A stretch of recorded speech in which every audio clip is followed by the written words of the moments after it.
Pull away your chills. He's the best. With Uncle Zach's Mula Winnie.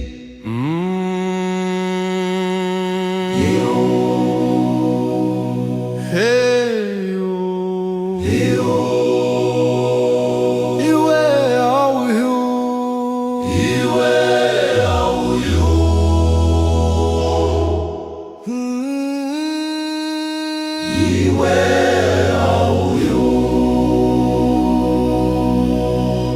Right, ladies and gentlemen, it's him Dawini Sibanda Chuma reporting for Bulawayo Chills podcast. Konapana.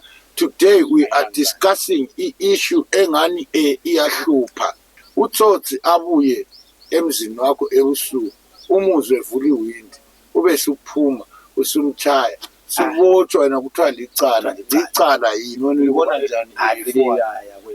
Ngicela ukuzi-introduce lapho utshela abantu ukuthi wena ungubani. Mina ngingumfowadi Ndebele, igama lami umzacumzela kawalandela azibambelela. Khathi uke wabona ibhoqo. Bhoqo nje. Utheni?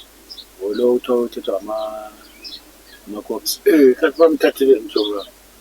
Shenga nanti ukuthi abashayeli laba bathatha into zabantu bangaphiwa ngala. Ebusuku. Kunebhawuti ubhoqo kanti kunebhawuti. Ngokunebhawuti itsho mntwana? Wena nathi engekho entweni kutshontsha. Yena nathi yabonga uthini nani? Yena bakuma kanti umama lwana utsotsi lo wathi sisithi uyavula endlini nani. Umama lwana uyazazi into zenebhawuti. Wabetshaya impempi uthi abantu special ama-neighborhood. So ama-neighborhood esizimpembi ahlala izanti abhokoze. Babe bamba umuntu ukara abatholanga umuntu yakuthiwa bathola utsotsi. Manje wathi umuntu lo tsotsi ukuthi ngoba umuntu ngama-2 ekuseni uyabe ngaphi esendlini yakhe njani. Kodwa oseyadini yomuntu ezama ukuvulisa ivalo ngama-2 ebusuku ngubani? I'm sure you guys that khonapho liyavumelana nami ababukela ividiyo le uyabe ngasasiye muntu uyabe sengutsotsi. Kuyafana nokuthi wena ulobaba wakho anti ufundisa e-St. Bernards.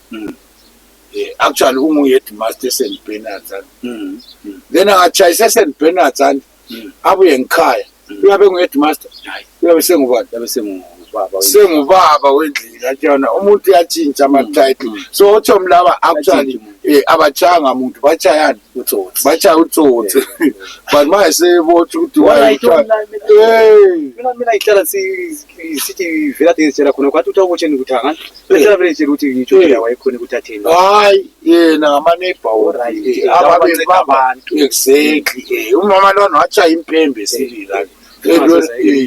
So nutsotsi ungakhamba uthi tsotsi ngicela ukubamba. Hayi kumele uthathe isitini uchaye. Ngoba yena uyabe nani? Uyabe ama-whippo nama-blemba. Right, ladies and gentlemen, it's him Dawini Sibanda Chuma reporting for Bulawayo Chills podcast. Konapana. Today we are discussing issue engani iyahlupha. Right, utsotsi abuye emzini wakho ebusuku, umuzwe vuli windi, ube suphuma, usumchaya. Sibotshwa wena kuthiwa licala yini wena ubona njani? Ngicela ukuzi-introduce lapho utshela abantu ukuthi wena ungubani. Mina ngingumfowadi Ndebele, igama lami umzacumzela kawalandela azibambelela. Sikhuluma lapha ngalaba abantu abahamba bebusuku bethatha into zabantu ngekho emthethweni. Yebo. Right, so kulo muntu obanjwe ngama-neighborhood actually what happened? Utsotsi wafika eyadini and apparently utsotsi lwana ubekwathi umama lwana uyedwa. Ubekwathi umama lwana uyedwa ngaphi endlini nani. Wasesiyazama la khona phansi. Kanti umama lwana ulempembe yama-neighborhood anjabona. Wabetshaya impembe. Ama-neighborhood avuka abuya khona phansi. Ukuthi bebambe utsotsi lwana anti. Utsotsi lwana besilwa. Bagcina bemchaya. Velade wawamela ukuthi bekele ukumchaya. Utsotsi walimala. Into engekubulala. Ayena usikhathi esisesibhedlela sempilo. Ugula serious. Sengakwanisa ukuthi bayibapha indawo. Bachaye kakhulu. Hayi katene ngakuthi utsotsi yakameshe ukuthi wena ukuchaya njani. Ukuthi yabuza. Hayi ukuthi lakho vele okunye utsotsi ukuthi umuntu othatha into yomuntu vele lakho kunzima ukuthi umchaye imbijana. Ngoba yena engakubona yena wesi uyena kayisabi even ibhemba even these days kulokhu ingqamu lokho ongani ngama AK kuthiwa yini ibizo lakho iColombia athi yabo uTsotsi yabelana iColombia ngoba ukwazi ukubamba kutshalela xexebuka lokho kalomngane wethu wasishiya lapha nanti wasikwa ngolwanulo kuze ngaqhabibiza abantu babuke eColombia wafa basika ama so oTsotsi banjalo yabe phethe iColombia yabe phethe ibhemba uyabuzivikela kodwa manje wena usuzivikela nti subutsho kuthiwa uchaya umuntu mina into endithanda ukuyiphikisa izihlobo zamanti ngama 2 AM ebusuku umuntu uyabelela endlini yakhe ubona umuntu eyadini yakho ethwele izinsimbi zama ukuvula isivalo sakho lewindi lakho usesengumuntu yini ngicela usijoyine ngapha mngani wami uTsotsi uzohlala lapho yabe senguTsotsi yabe seyini so laba abachayanga muntu bachaye uTsotsi angithi ukuthi we are saying abona basikhuluma lokho zenini indaba le kaBhoqo le uthathwa amapholisa lapha abantu bachaye uTsotsi indaba la uTsotsi bacha uTsotsi khona kahle akuthi ukuthi uchaye uTsotsi kuthiwa uchaye umuntu ngicela ukubingelela abantu abasibukelele lapha la uluhle babingelele salubonane sihlobo zami linjani wena sikujayelanga sikubizile udlula la engxe la unguTsotsi asoTsotsi abuthenja these days awusoTsotsi so uthini ngale ndaba ukuthi ama neighborhood abambe umuntu esesivalweni somuntu ethwele insimbi zama ukuvula right and the worst uzibona uTsotsi lo uvele information umama lwana nti ifamily yonke ibingekho iye ngapi ekhaya emchadweni kuthiwa kuseJombe so uTsotsi lo bekwathi umama lo njani uyedwa wasebuya kuzo attack kanti umama lwana ulempembe yani yama neighborhood le ndlebe zokuthi uTsotsi hamba wabetshani impembe uyabona uthecha impembe I'm sure ukuthi anjawuthi ephumula sile group yama neighborhood nabana bathi ukuthi ungakuhlupha ungeza umuntu phandlana uyangena efonini thumela ama message kulomuntu ku numbers bani so I send message egroupini lani elephumula updates then wasecha impembe ama neighborhood ezwa ukuthini kungabhahla abuye ebhobozela njengomsebenzi wavela befika phana nxa bethi bebamba umuntu lwana nti ubesilwa yabona ubesilwa okusikazi omunye umchaye ngani ngestina la amshola kade sinjani kodwa nalo ochawe nguTsotsi ngestina uvalelwe bavalelwe ukuthanga omunye angikwazi uchaye lapha uyaqhula ephakathi khona phana omunye washawa ngani lapha laba sebecina ama neighborhood umuntu lo njani uzasibulala is very dangerous basebesenzana phezu komuntu bathi bamchaya kade usesibhedlela bathi bethi uTsotsi so uTsotsi bona sebebothi so uTsotsi lelo ulinjwa amapholisa ngale yena kana case ngoba into eyenzakeleyo yani uTsotsi lanthe echayiwe wabe siya ngapi njibo then ubabakhe wabona ukuthi umuntu ulimele serious mana amhambise ngapi esibhedlela nje abesenzana ethatha umuntu and funny enough kazange wabuya kule icamp yepolice ephumula wa reporta kwenye indawo eNkulumane Toll kanti ngowenkulumane layo yangenelana la khona nxa sizwa ngani le lokhuza i-substation is under Nkulumane Toll iphumula kahle ngani bathi angikwazi ingixolele khona phana but ngani kuthiwa yini i-substation ipolice lekhaya iphumula lezinye izigaba yini iNkulumane Toll wakhona ngani uyabona then laba basebedinga babotshwa ukuthi why bejaye uTsotsi uTsotsi la thatha into wazi wayephandle uTsotsi ephandle ngapi wabanjwa eyadini indoda ezamu phakathi ayikhona ngibo hayi ebuseleni ngama 2 Yeah. So laba sebemchayile and ngabantu be neighborhood. So wena indaba enjalo uyibona njani? Asithi neighborhood in general, neighborhood ese hillside. Ibamba umuntu efuna ukuvuza imota. Sebechaya umuntu lwana. Ba wrong yini? Singasakhulumeli abakhulula njani sesikhuluma in general into nje indaba lezima le so abo thomla babangathi base esitokisini yeah I'm sure ngenxa namhlanje bayangathi ekhona bayikhothi ukuthi bachaye insesi isihlobo sami we don't want to make judgments thina sihlale ephumula khonapha ama neighborhood ngayephumula utsotsi ngowephumula singakhuluma imbono yethu siyakwanisa ukugcina ukuthiwa sizondiphumula. Right, but we are talking generally. Now, you guys, what do you think? Asithi kusemakhokhoba kusempophoma kusenjuve kungisembari eHarare kona murisese ikoko mashona muripoere tuze imimi munoiona senyai wabata tsotsi pateni pako worova tsotsi iwe wosungwa kuti warova munhu wako unoita kutora zvinhu zvako imosa kuti munhu epinde payati munhu asi iwe warova munhu arapinda payati pako iwe uri musungwa here une mhosva here haisi mhosva yakadaro mhosva kune zimhosva ane mhosva ndeuyu but warova munhu it's assault or physical harm because guys do you know the problem that is there when you are a civilian and into this thought you don't know. But the truth is no, right? He can use a machete against you or a brick. And because he's used to these thought tactics and he does that and he runs away to South Africa, he'll never get arrested. But you now, you are facing such a person who can do anything to you, knowing that they can get away from it. And then you beat that person. Do you have a crime? Indaba esila kulecala yini awulacala likhona kodwa umuntu umchayi icala nje sengaba khona nyabuza anti kuchaya umuntu licala kutha khona don't take the law into your hands but this is a dangerous person who is breaking the law.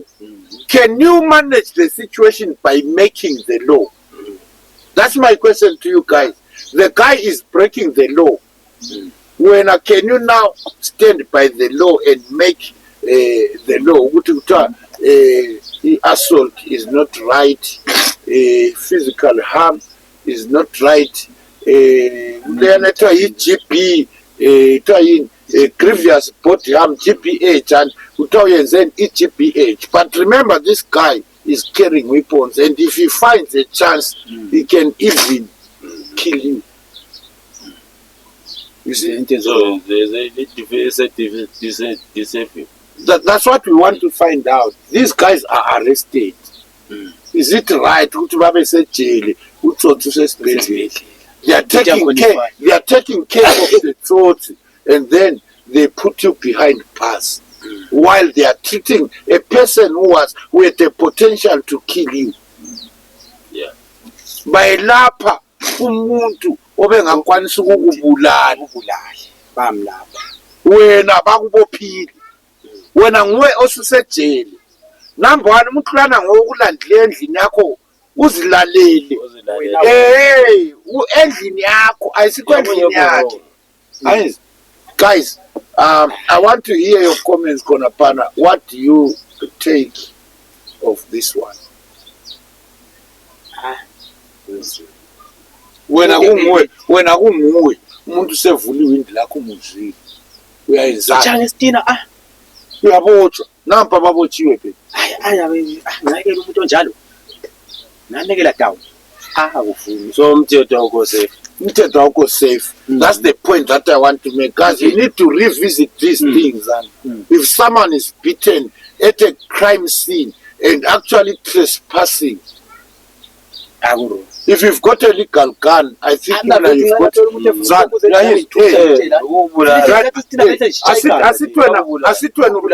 asitwenu lo mbhobho o registered and umbhobho lwana unikelwana one purpose oyinikela umbhobho lwana ukuthi yini uzivikele. protection yayizinto eyitho you protection. don't use it anyway awuhambe usethisela abantwana but use it for your own protection and now this time around something with someone with a machete with a bemba with an okapi with a columbia it comes 2 a.m. into your premises and doesn't enter through the gate, it jumps over the wall, the Jura wall, into your premises. Yeah. And then you beat that person, then we say, we get you arrested. Guys, how do you find this one? Mtawani Spanachuma reporting for Bulawayo Chills. We want Forward to indebele umzacu umzeka walandela zibambelele. Sithe uyibona njani indaba le? Hayi indaba lenzima le. Indaba le wrong le. Indidi ingqondo nje. Indidi ingqondo Hayi indaba le ayikho right. Indaba le ayikho right. Uthi kathi abantu labo bona anti ngabantu abakhethwayo. Yes, bakuneba wu. Nepa. Yeah, register. Asiye kubamba abantu abayona. Yikho phela ukubamba. Khathi wayisokujika So bona babotshwa njani? Babotsha ukuthi bachayile utsotsi. bacha utsotsi. Utsotsi abatshayile bona. Yikho now guys, that's what we are saying. We are saying ukuthi utsotsi ngabe ukhipha ibhemba lakhe. Wathi kha omuntu. Ngoba phela bethu Bali advantage no uyabona.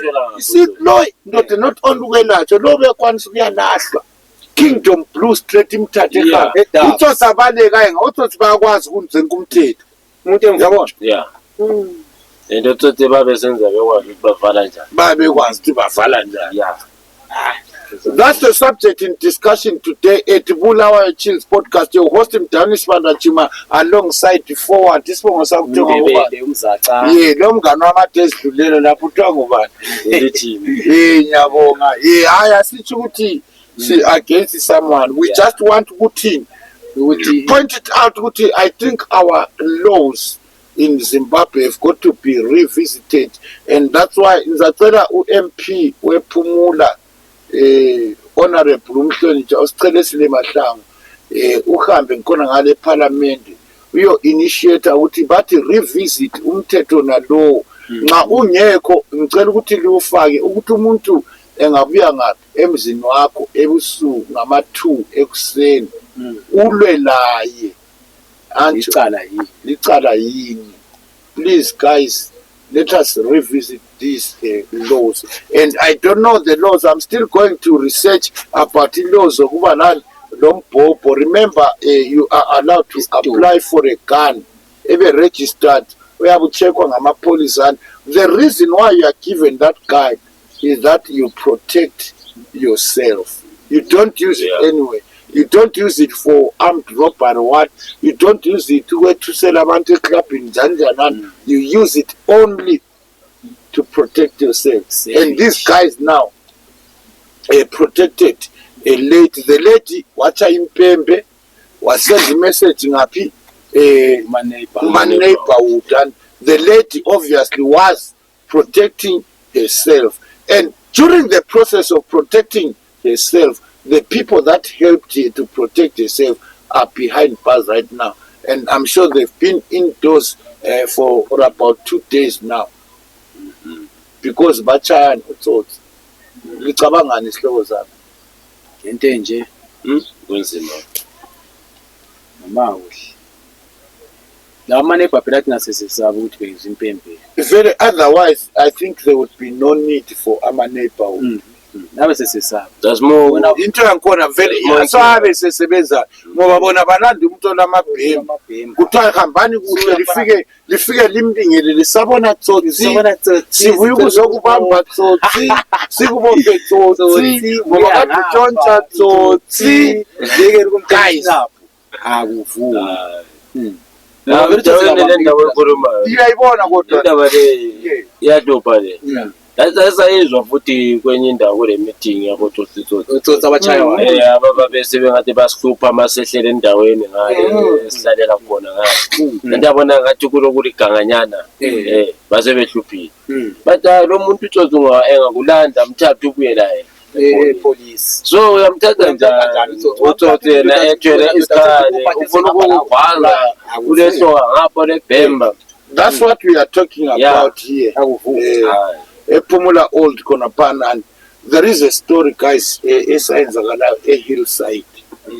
Right, eHillside kulo ndoda lo wasawathiwa Mr. Van Muki or Mr. Van Furen.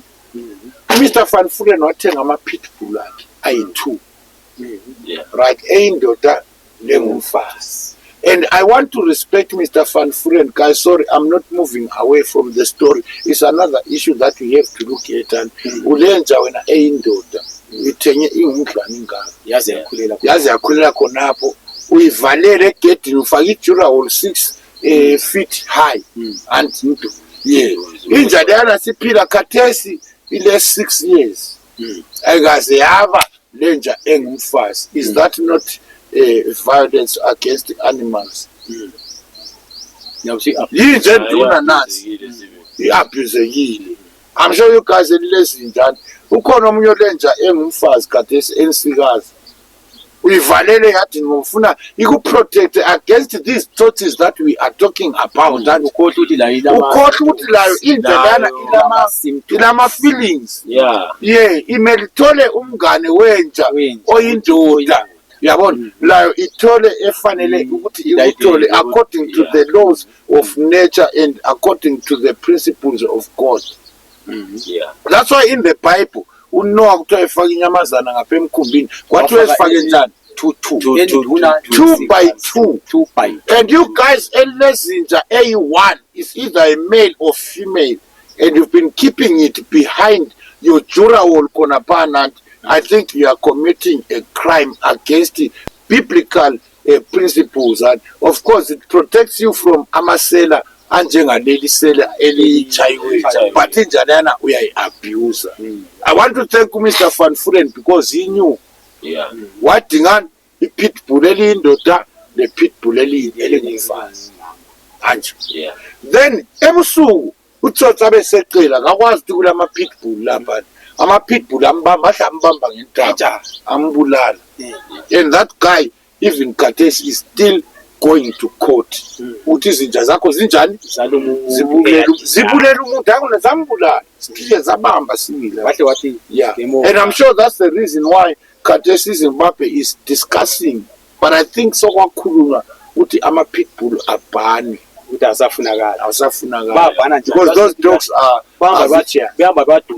but in this case the dogs killed a thief that had come into someone's premises, and the dogs killed him, and the guy is still going to court khathesi. So we are saying umthetho, I think we need to come with a law that will be conducive. I don't know, asingeke sithi uTsotsi angafika endlini yakho umbulale, hayi, it's not right to take life, but nxa usilwa awukwazi, it can happen because wona uzatshaya usithi uyaziprotecta kanti sisenza icala sibulala.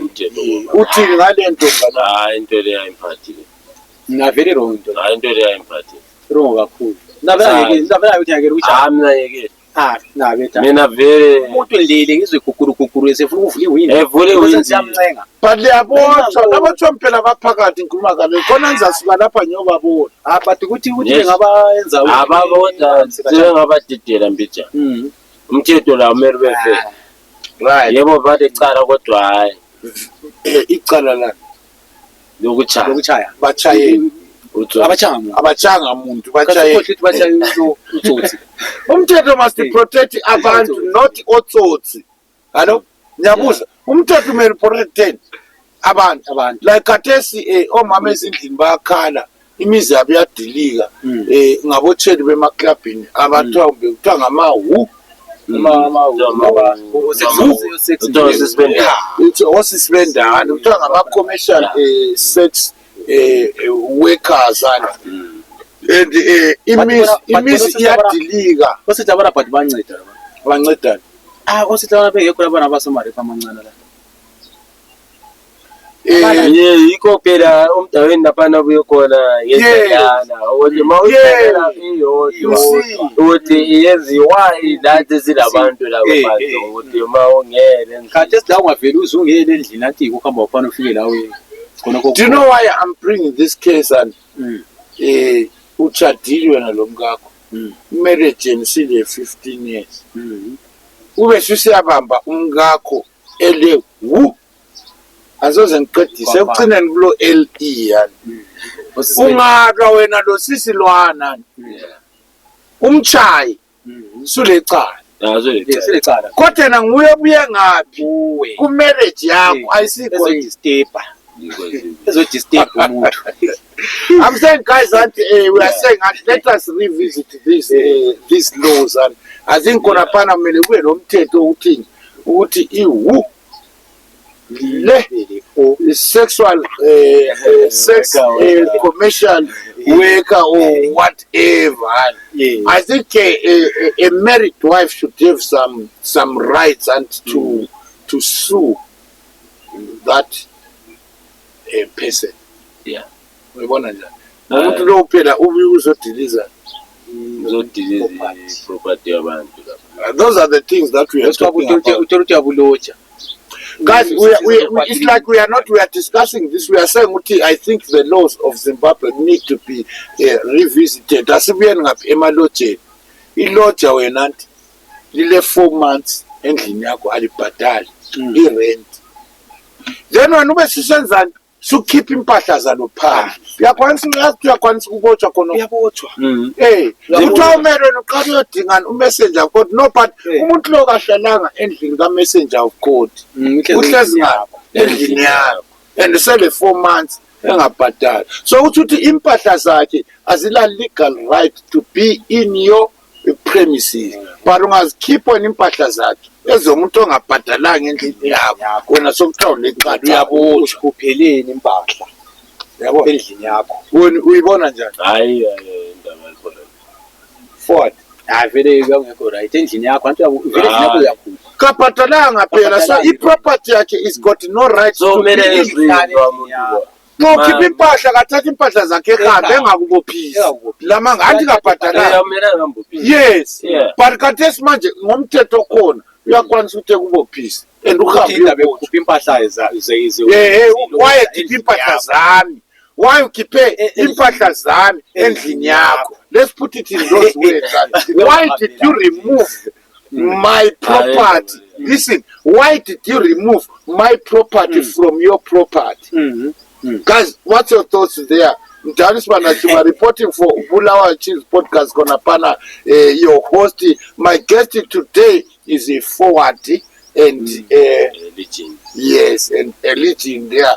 We are not making any judgments. We are saying let's talk about this. Yes, I think the laws. My MP salicela ngikhona ngale. Yeah. Umsebenzi ka MP. Do you know umsebenzi ka MP? An MP actually is a lawmaker.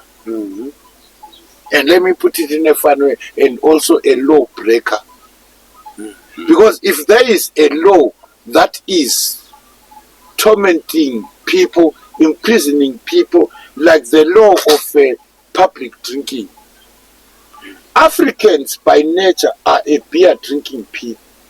Utshwala babuphekwa ngathi endlini yathi sukhamba mngana ahlala phansi esiqeshe ngafuna ukuthi ufuna uvalelise kuhla nto lalela leyo bese ukhamba abantu abamnyama singabantu vele botshwala even nxa sithethela ngotshwala labantu abethu bayakwazi kuyanathwa ngoba utshwala babuphekwa bekhona yibo futhi esasibathuma kwesinye isikhathi ukuchola umthombo ozabilisa khona ba laba bekwazi thini ukuthi mana sibunathe kusesengumhiko ngoba singaba utshwala asisavunyela ukubunatha. So right umthetho lo public drinking, who is it protecting? Because labantu abethu labantu bakwazi siyanatha ama-Africans wena ngabantu ngabantu botshwala. Lo mthetho wathi ufakwe ngamakhiwa amakhiwa oSmith bona laba ababencindezeleni iZimbabwe yiba abathiya bewufakile asikawutshintshi yikho ngithe mina ama-MPs are lawmakers and lawbreakers. There are some laws that are khathesi that you MPs must discuss in parliament and break those laws because they are not friendly to Africans, well, especially to Zimbabweans in particular. You see, so I'm saying within my MP, this podcast is to show you guys we need some more laws that protect our civilians, our Zimbabwean society, and that also protect everyone. So this is a challenge to you lawmakers. I'm a MP Konapana. We are just poking everyone's thoughts there. I'm sure I'm comments is our honor. Next time you are going to Parliament, order. Let's bring some order. We need some laws that will protect in neighborhood, that will protect abantu ababambe utsotsi, that will protect umuntu obuye wazodisturba imarriage yani yomuntu, that will protect abantwana. You see what I'm saying there? Umngani wami sejahile, ngicela uvalelise ubatshela ukuthi ngubani. Hayi lisale hlobo sami lisale hayi lapha indaba le stupid le kodwa dinga ukuthi nisondele lami eceleni kaMdala uMdawini lapha ukuthi sithole lathi imbono kini khonapho ukuthi senze njani ngalo tsotsi ungakahambi. Yeah. Anja wathi kule witchcraft ubuthakathi. Yeah, kulobuthakathi futhi. Do you know ukuthi wena khathesa ukwanisa ukuyabophisa umthakathi ngoba akulamthetho wobuthakathi. Ungahamba ukuthi kulomthakathi yena uyokubophisayo ukuthi character yini defamation of character. Kodwa umuntu yabe kuloyini. Kodwa nebe kuloyini. Right, my MP ngiyacela khona phana athi please consider this, lihambe liyo negotiate eParliament khona ngale. We want a law against witchcraft. We want a law against amatsotsi. Umuntu engachaya utsotsi, yabona, awumelanga apanike too much. Umuntu utholakala ebusuku is trespassing. And so when someone trespasses, what do you do to protect yourself? I think your last closing words amazokugcina ngiyabonga hlobo zami lapha indaba lesikhuluma ngayo indaba nje ehluphayo othi lathi yasidida umqondo. Imibizo lami yoforward Ndebele nje sikhuluma nje ngendaba leyi ehluphileyo ukuthi utsotsi ubanjwe ngama neighbor efuna ukuthatha into engaqondananga naye. Kumbe umuntu utholakala nendoda kumbe umthakathi uloyeni kumbeni loja lisabhadalini kunenkhona umthetho wangikhona yathi uyakwanisa ukubopha kati ukubophisa kati esana ukuthi wena unathi utshwala in public. We are in public. Yeah. Down Sibanda Chuma reporting for Bulawayo Chiefs podcast. One of umkhuluma something. Yeah, I mean ngolithini ngokomoyo lokhulumayo. Hayi indaba le sihlolisiseni kahle sihlolisise sibe lokuphelele hloko. Amakhansela sibe sincedise sibe engathi angenela ukuthi into ezinjengazo lezo ngoba siyapha phela manje kuka manje komuhamba noma endaweni. Sicela.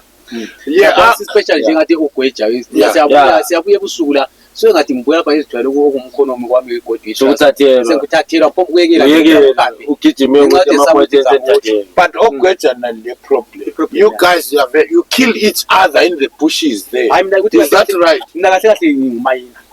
Also gweja. So ogweja very bad problem very. Guys, I think you enjoyed this program, but the question is, I'm saying, the main point that we are saying is, our MPs shall tell the parliament, their negotiator, imithetho engekhoyo engasiprotecta lifakise. Onjengomthetho ukuthi ungathola i-trespasser eyadini yakho ebusuku ngama-2, people are expected to be sleeping. Umuntu onjalo ubanjwa njalo. And number 2, walwana ukuthi umuntu uhlezi endlini yakho 4 months ngafuni kwenzani ubhadala i-rent. Number 3, umuntu abuye akuloye ubonile sikuthi naye okuloyileyo anti izinatha lamanye amalokhuza lawa ngamalokhuza akhona apasisiwe. So ngahamba enyangeni ele-certificate sezinatha ukuthi wena uloywa ngumagumede. You must honestly you must have a right to uhambe enzani uyobophisa abantu umagumede. And then a commercial sex worker comes and tries to disturb your marriage. I think again, and you need to consider those laws. Down Sibanda Chuma for Bulawayo Chiefs podcast, they are signing off their child. But Valerie,